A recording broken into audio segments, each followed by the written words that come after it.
Everybody has those end of holiday traditions happening right around this time of year. Maybe taking down the tree or boxing up the decorations, maybe returning all those gifts that didn't work out quite right.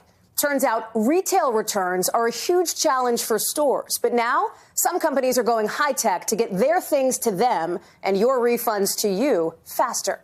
Steve Patterson reports. It might look like something out of a sci-fi film set in the future. But these real-life Wallies are sending your unwanted items back to the past, back to the retailer they came from. It is kind of Blade Runner-y in here.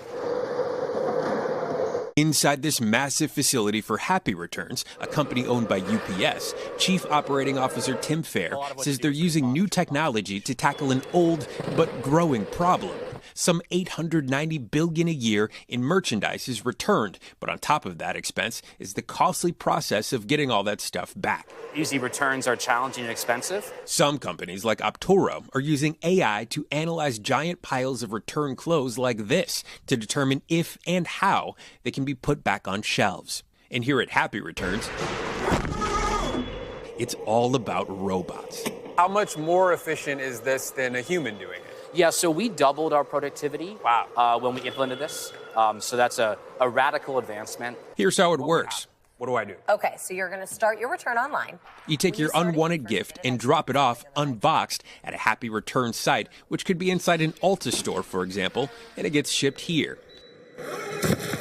That's when the robots get to work. And this is what workers are calling the dance floor. More than 100 automated robots pushing packages from retail to the warehouse in an attempt to revolutionize the way we think about returns.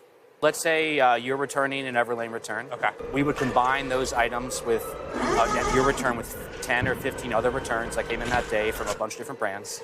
That would go to a single container. The robot will take it to that retailer's shipping box, so an Everlane box.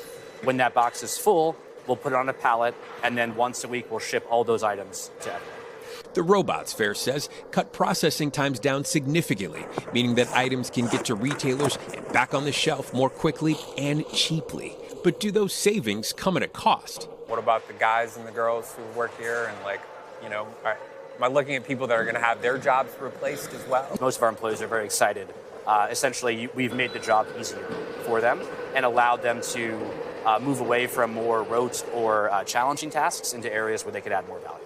What does this look like 5-10 years from now? We're looking at robots to unload the trucks. Okay. We're committed to this vision and kind of putting together our next round of plans right now. A new technological revolution in the world of returns.